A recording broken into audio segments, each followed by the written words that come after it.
Tu trouves la route vers le succès YouTube beaucoup trop longue? Reste avec moi pour découvrir les 7 habitudes qui te faciliteront la traversée et vont te changer la vie sur YouTube. Moi c'est Camélia de Vidéo to Grow pour faire grandir ta chaîne avec la vidéo sans délai. Si notre présent découle de nos actions passées, les habitudes ne sont que des comportements créés par des actions répétées. Si tu es d'accord avec ça, c'est plutôt une bonne nouvelle si tu veux mieux vivre ton aventure sur YouTube. Donc sans tarder, voici les 7 habitudes à adopter. C'est parti.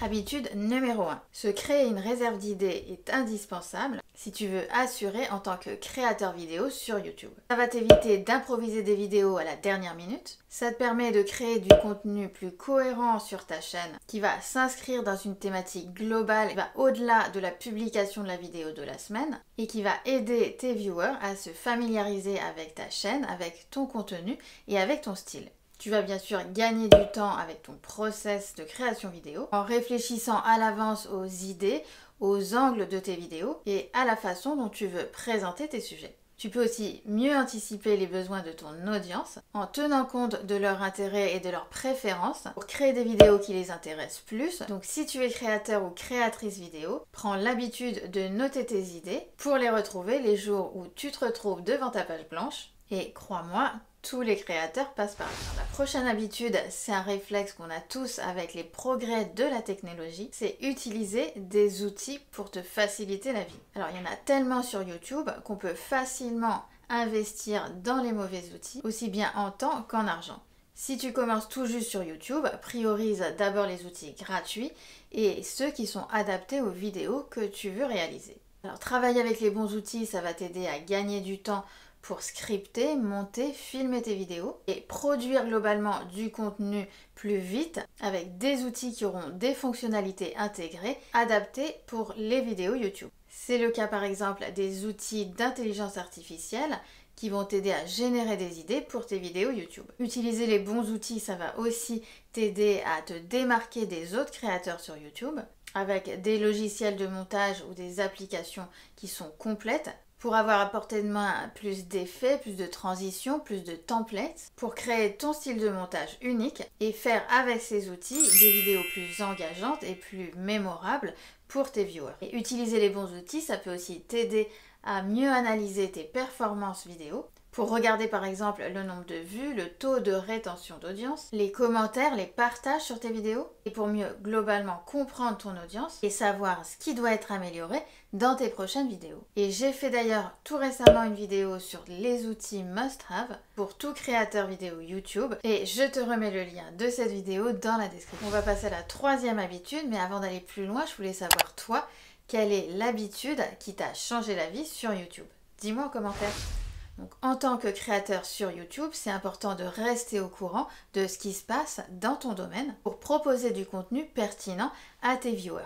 Un certain philosophe de l'Antiquité grecque l'aurait dit, et c'est vrai aussi sur YouTube, il y a constamment des changements qui arrivent, des changements dans les fonctionnalités avec l'identifiant YouTube, avec les shorts, avec la monétisation, ou même de nouvelles façons de créer du contenu, comme avec ChatGPT ou d'autres intelligences artificielles. Et c'est en suivant et en comprenant les intérêts et les évolutions dans ta niche que tu pourras t'assurer que ton contenu reste intéressant et aussi à la page pour ton audience et développer ta communauté au travers de ces sujets avec tes viewers, tes abonnés et même d'autres créateurs. Alors n'hésite pas à te demander quelles sont les polémiques ou les innovations dans mon domaine. Alors, une autre habitude qui est plus facile à dire qu'à faire, mais reste jusqu'au bout parce que j'en ai une que tu vas aimer, c'est pratiquer YouTube. Alors tu regardes combien de vidéos à peu près par semaine? Alors si tu n'arrives plus à les compter, c'est pas moi qui vais te culpabiliser, mais ce que je t'encourage à faire, c'est de passer de l'autre côté de ton écran au moins une fois par semaine. C'est en faisant l'effort régulier d'écrire ton script vidéo, de livrer tes vidéos face caméra, de la filmer, de la monter et de la publier sur YouTube que ton process complet va passer comme une lettre à la poste. En passant de consommateur vidéo à créateur chaque semaine, tu vas améliorer tes compétences en écriture, en présentation orale, si tu es plutôt du genre réservé, et aussi en technique vidéo, même si tu n'y connais rien. Ce qu'il faut arrêter surtout, c'est la pression de la perfection. On ne peut pas sortir de vidéos parfaites au bout de 3 vidéos si on n'en a jamais fait, même si on a du matériel de pro. C'est en prenant l'habitude de pratiquer YouTube que tes vidéos seront meilleures, qu'elles seront de plus en plus appréciées et que ta vie sur YouTube sera de plus en plus facile. Alors la prochaine habitude, c'est juste une question de survie.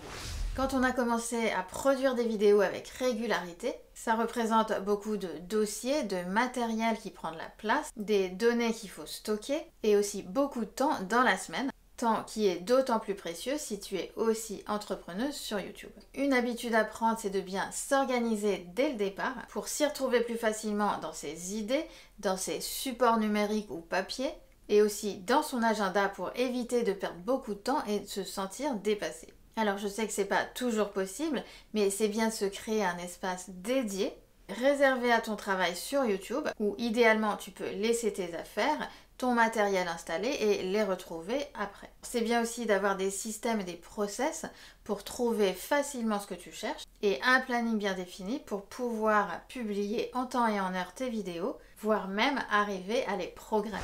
Alors on n'a pas toujours conscience de l'habitude suivante, mais c'est une vraie réalité sur YouTube. Alors j'ai appris pour avoir fait un burn-out moi-même que le temps qu'on croit gagner en travaillant le soir et le week-end, c'est juste du temps qu'on va perdre et qu'on va doublement payer après. Le week-end et les vacances sont là pour se reposer et se ressourcer. Et se reposer n'est pas une perte de temps. Alors prends l'habitude le soir et le week-end d'éteindre ton ordinateur pour garder une bonne hygiène de vie et un bon équilibre vie pro, vie perso. Prends du temps avec les autres et aussi du temps pour toi pour recharger tes batteries. Une entrepreneuse n'est rien sans sa santé. Mets ton cerveau au repos et n'oublie pas que YouTube n'est pas un sprint mais un marathon. Alors je t'avais promis que la prochaine habitude était super agréable. Qui n'aime pas cliquer sur le bouton play le soir ou le week-end pour regarder la dernière vidéo de son créateur préféré. Donc jusque là c'est plutôt une habitude sympa, mais la prochaine fois que tu le fais, fais-le activement. Si c'est un créateur vidéo YouTube reconnu, c'est qu'il ou elle le fait bien dans ses vidéos YouTube. Et donc demande-toi, toi,